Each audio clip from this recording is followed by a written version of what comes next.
Hello and I welcome you to Vigyan recharge. अगर मैं आपसे ये कहूं कि आज के समय दवाइयां आपको जबरदस्ती खिलाई जाती हैं, इतिहास बताता है कि लोगों को बीमारियां जानबूझकर दी गई हैं और फिर उन बीमारियों को ठीक नहीं बल्कि कंट्रोल में रखने के लिए दवाइयां बनाई गई हैं ताकि आप पूरे जीवन दवाइयां खाकर कंपनियों के लिए पैसे छापने की मशीन की तरह इस्तेमाल हो सको। तो क्या आप इस बात पर यकीन करेंगे? अगर नहीं तो आइए आपको कुछ ऐसा बताता हूं जो आपको पता होना चाहिए। सन 1800 में तेली खोज होने के बाद जॉन डी रॉकफेलर ने स्टैंडर्ड ऑयल नाम की कंपनी खोलकर अमेरिका में सबसे बड़ा ऑयल एम्पायर खड़ा कर लिया। उसका फॉर्मूला बिल्कुल सिंपल था, छोटी कंपनियों को खरीद लो, जो ना बिके उसके कंपटीशन में उतर जाओ, दाम इतने नीचे कर दो कि सामने वाली कंपनी लॉस में चली जाए और जैसे ही कंपटीशन खत्म हो दाम को वापस फिर आसमान पर उठा दो। लेकिन 1911 में अमेरिकी सुप्रीम कोर्ट ने स्टैंडर्ड ऑयल की इस मोनोपोली को तोड़ने के लिए इस बिजनेस प्रैक्टिस को इलीगल घोषित करके उसके एम्पायर को 34 कंपनियों में तोड़ दिया, जिसमें एक थी एक्सॉन। अब रॉकफेलर ने यहाँ पर एक चीज नोट करी कि पेट्रोकेमिकल सिर्फ ईंधन की तरह ही नहीं बल्कि दवाइयां बनाने में भी इस्तेमाल हो सकते हैं और पेट्रोकेमिकल से दवाइयां बनाने की जिम्मेदारी दी गई एक्सॉन को। लेकिन मार्केट में इन दवाइयों को कोई खरीदेगा क्यों जब इन दवाइयों को कोई प्रिस्क्राइब भी ना करे तो? क्योंकि उस वक्त अमेरिका में हर्बल और नेचुरोपैथी ट्रीटमेंट यही लोगों के बीच में सबसे ज्यादा पॉपुलर थे। वहाँ के डॉक्टर्स पेड़ पौधे और जड़ी बूटियों से दवाइयां बनाकर लोगों को दिया करते थे। अब यहाँ पर रॉकफेलर ने एक मास्टर स्ट्रोक खेला। उसने अपने दान दक्षिणा के हथियार का इस्तेमाल यानी कि फिलैंथ्रोपी का इस्तेमाल करके 1910 में फ्लेक्सनर रिपोर्ट पब्लिश करवाई और इसको पब्लिश करने वाला था कार्नेगी फाउंडेशन। इस रिपोर्ट में नेचुरोपैथी और हर्बल मेडिसिन को अनसाइंटिफिक डिक्लेयर कर दिया गया, जिसका इतना जबरदस्त असर हुआ कि नेचुरल मेडिसिन पढ़ाने वाले कॉलेजेस की फंडिंग बंद हो गई। सिर्फ उन्हीं मेडिकल कॉलेजेस को पैसा मिलने लगा जो एलोपैथी और पेट्रोकेमिकल बेस्ड ड्रग्स को प्रमोट करने या पढ़ाने का काम कर रहे थे। धीरे धीरे अमेरिका का पूरा हेल्थ केयर सिस्टम नेचुरोपैथी से उठकर ड्रग्स और सर्जरी के मॉडल पर शिफ्ट हो गया। अब जरा कार्नेगी फाउंडेशन के बारे में सुनो। हेनरी फोर्ड कार बनाता था। कार बनाने के लिए स्टील चाहिए और वो स्टील कार्नेगी स्टील कंपनी से आता था। स्टील को ट्रांसपोर्ट और कार को चलाने के लिए ईंधन चाहिए, वो रॉकफेलर की कंपनी देती थी। मतलब हेनरी फोर्ड, कार्नेगी और रॉकफेलर ये तीनों एक इनविजिबल चेन से जुड़े हुए थे और तीनों ही दान दक्षिणा का खेल खेलते थे। रॉकफेलर ने रॉकफेलर फाउंडेशन और कार्नेगी ने कार्नेगी फाउंडेशन की स्थापना कर रखी थी और इन्हीं की मदद से पूरी दुनिया में अपने नैरेटिव को प्रमोट करते थे। अब वापस चलते हैं अपनी कहानी पर। डॉक्टर्स वही सिलेबस पढ़ रहे थे जो रॉकफेलर चाहता था, वही दवाइयां लिख रहे थे जो फार्मा कंपनी बना रही थी। हर्बल मेडिसिन के खिलाफ नेगेटिव मीडिया कैंपेन चलाकर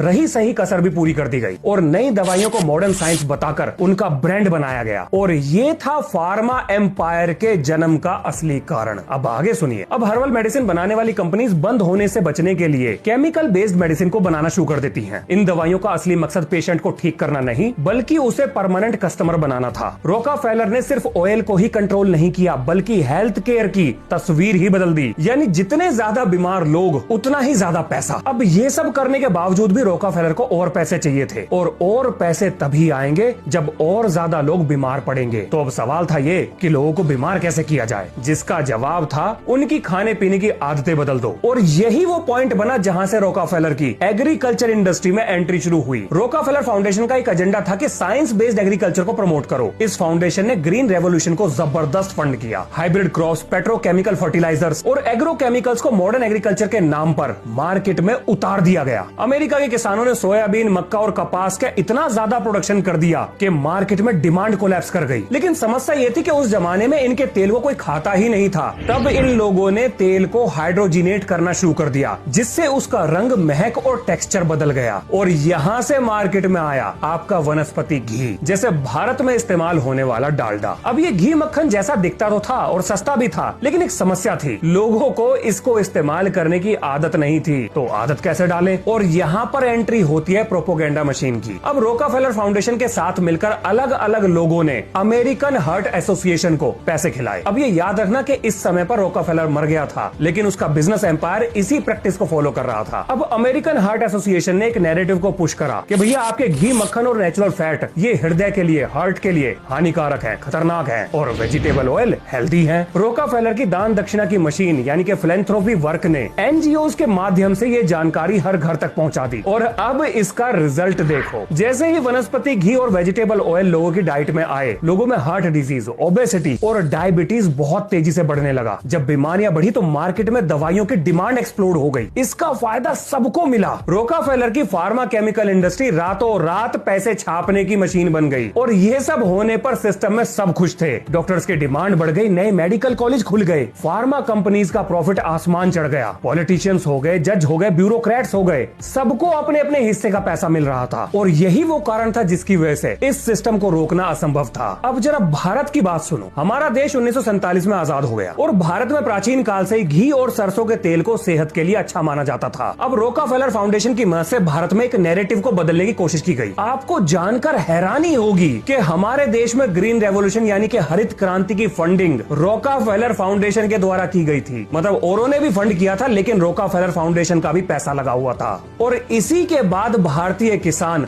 फर्टिलाइजर बेस्ड खेती पर शिफ्ट हो गए थे। एक और नैरेटिव पुश किया गया कि भारतीयों की डाइट में प्रोटीन की कमी है और हमारे यहाँ खाए जाने वाला घी मक्खन हृदय के लिए हानिकारक है। और यहीं से भारत में वनस्पति घी की एंट्री के लिए एक जमीन तैयार कर दी गई। अमेरिका ने भारत पर दबाव बनाया और वनस्पति घी बनाने का कच्चा माल भारत में डंप करना शुरू कर दिया। गलत नैरेटिव और सस्ते के चक्कर में आकर लोग घी को छोड़कर वनस्पति घी पर शिफ्ट हो गए और इसके बाद भारत में शुरू हुआ बीमारियों का विस्फोट और दवाइयों की दुकान यहाँ भी चलने लगी। इस मामले में गाँव की हालत शहर से काफी बेहतर थी, क्योंकि गाँव के लोग इतनी जल्दी अपनी आदतें नहीं बदलते। वैसे इस वीडियो को बनाने में मैंने जो भी मटेरियल इस्तेमाल किया है वो आपको विज्ञान रिचार्ज के व्हाट्सएप चैनल पर पढ़ने के लिए मिल जाएगा। आपको सारे सबूत दूंगा पढ़ने के लिए। अब जरा आगे सुनिए। तो जी अब आता है समय 1950 का। डॉक्टर एंसल कीज ने वनस्पति घी में ट्रांस फैट की जानकारी देकर उन्हें हर्ट किलर घोषित कर दिया। 2015 में अमेरिका ने पूरी तरह से वनस्पति घी पर बैन लगा दिया। लेकिन भारत में क्या हुआ? ज्यादा कुछ नहीं, बस लेबल और परसेंटेज का नाटक। मतलब कंपनीज को बोला गया कि भैया 10% से ज्यादा ट्रांस फैट इसके अंदर नहीं होने चाहिए और थोड़ा पैकेट की लेबलिंग वगैरह ठीक कर लो और इसे घी बताकर मत बेचो, वनस्पति बोलकर बेच सकते हो। हाँ जी,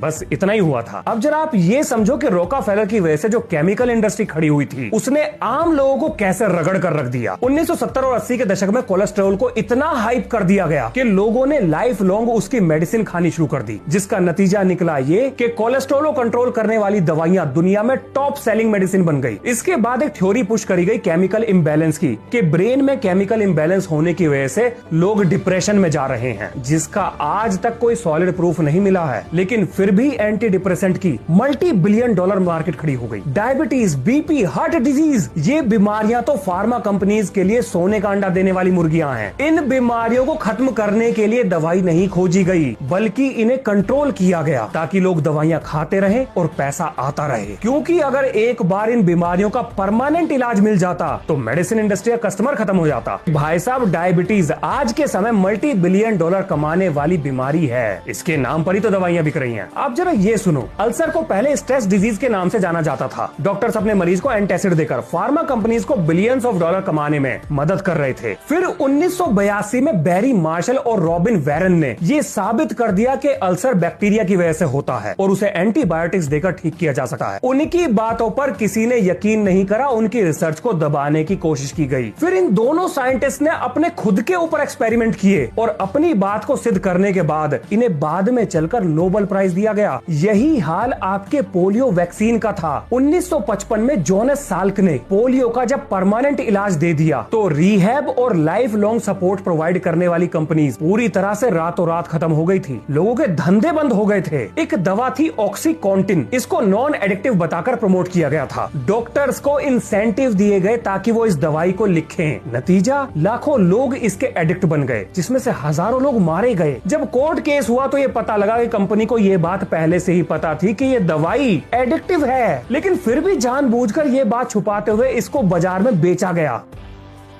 VIOXX इस दवा को अर्थराइटिस में पेन किलर की तरह इस्तेमाल किया जाता था, लेकिन ये दवा दिल के लिए बहुत खतरनाक थी। इसकी वजह से हार्ट अटैक आने के चांसेस बहुत ज्यादा थे। फिर भी इस कंपनी ने इस बात को छुपाए रखा। 20 लाख से ज्यादा लोगों ने इस दवाई को इस्तेमाल करा और 60,000 लोग इस दवा की वजह से मारे गए। जब अमेरिका में कंपनी पर केसेस हुए तो कंपनी को मुआवजे के तौर पर बिलियंस ऑफ डॉलर्स खर्च करने पड़े। पर भाई साहब, वो अमेरिका था, वहाँ कानून काम करता है। अगर हमारे यहाँ किसी कंपनी पर केस करना पड़ जाए तो केस लड़ने में जमीन जायदाद बिक जाएगी। आप जरा क्लासिक मोसांटो केस सुनो। एक कंपनी थी मोसांटो, वो वीड किलर यानी कि घास फूस को मारने वाली दवा बनाती थी। उस दवा में जो एक्टिव इंग्रेडिएंट था वो था ग्लाइसोफेट। ये आज भी भारत में बिकता है। अब रिसर्च से ये पता लगा कि ये चीज कैंसर कर सकती है। इस कंपनी के ऊपर केस हुआ तो पता लगा कि कंपनी को ये बात पहले से ही पता थी, लेकिन फिर भी कंपनी ने फेक रिसर्च छपवाई, अमेरिका की एनवायरमेंटल प्रोटेक्शन एजेंसी के अधिकारियों को पैसे खिलाए और लगातार अपना प्रोडक्ट मार्केट मार्केट में बेचती रही और इसके बाद मोसांटो खरीद लिया बेयर ने। अब बेयर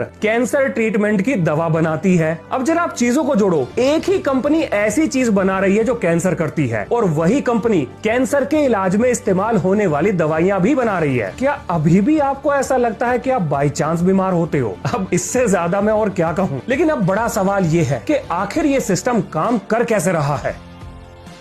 आपके बड़े बड़े टीवी नेटवर्क, न्यूज़पेपर, ये सब पैसे लेकर फार्मा कंपनीज की रिसर्च को पब्लिश, काश मुझे सांप के बारे में, उनका महिमा मंडन करते हैं। भाई साहब, जो रिसर्च प्रॉफिट लाती है वो पब्लिश होती है, जो नेगेटिव होती है वो दबा दी जाती है। रिसर्च पेपर छापने वाले जर्नल्स को खरीदा जाता है, स्टडीज को मैनिपुलेट किया जाता है, फेक रिसर्च होगी, फेक सबूत हो गए, इनको मार्केट में उतारा जाता है। डॉक्टर्स को इंसेंटिव दिए जाते हैं, फॉरेन ट्रिप्स दी जाती हैं, स्पॉन्सरशिप और कमीशन दिए जाते हैं ताकि वो किसी खास दवाई को प्रिस्क्राइब करें। भारत में मेडिकल रिप्रेजेंटेटिव्स गिफ्ट्स और टूर के ऑफर्स लेकर डॉक्टर्स के क्लिनिक के बाहर बैठे रहते हैं। यहाँ तक कि कुछ डॉक्टर्स के बच्चों की विदेश में मेडिकल पढ़ाई का पूरा खर्च ये भी दवा कंपनी उठाती है। हर जगह मिसलीडिंग एड्स चलते हैं, मतलब मैट्रेस कमर दर्द को ठीक करेगा, तेल घुटने के दर्द को ठीक करेगा और मल्टीविटामिन बॉडी बना देगा। ये सारे प्रोडक्ट सिर्फ एडवर्टाइजमेंट की वजह से बिकते हैं, मेडिकल साइंस की वजह से नहीं। एक अकेले कोविड ने फार्मा कंपनीज की सेल्स को कितना बढ़ा दिया ये सबको पता है और भविष्य में जब भी ऐसे पेंडेमिक आएंगे ये फार्मा कंपनीज के लिए जैकपॉट लगा देंगे। अब आप ये सोच रहे होंगे कि भाई इस सिस्टम का इलाज क्या है? तो देखो जी, इस सिस्टम का इलाज सिर्फ एक ही है, वो है डर। डर पैदा करना होगा। ऐसे कानून बनाओ कि गलती करने वाले के लिए ना बचने का रास्ता हो और ना ही कोई माफी। नहीं तो भोपाल गैस ट्रेजेडी जैसे हादसे होते रहेंगे और उनके पीछे जिम्मेदार लोग विदेश भाग जाएंगे। अब जरा फार्मा कंपनीज की मिली भगत को तोड़ते हैं। देखो, जब भी कोई फार्मा कंपनी किसी दवाई को मार्केट में लाए तो उससे पहले उसके क्लिनिकल ट्रायल्स की जांच एक अनोनिमस और इंडिपेंडेंट बॉडी के द्वारा की जाए। मतलब फार्मा कंपनी तो क्या,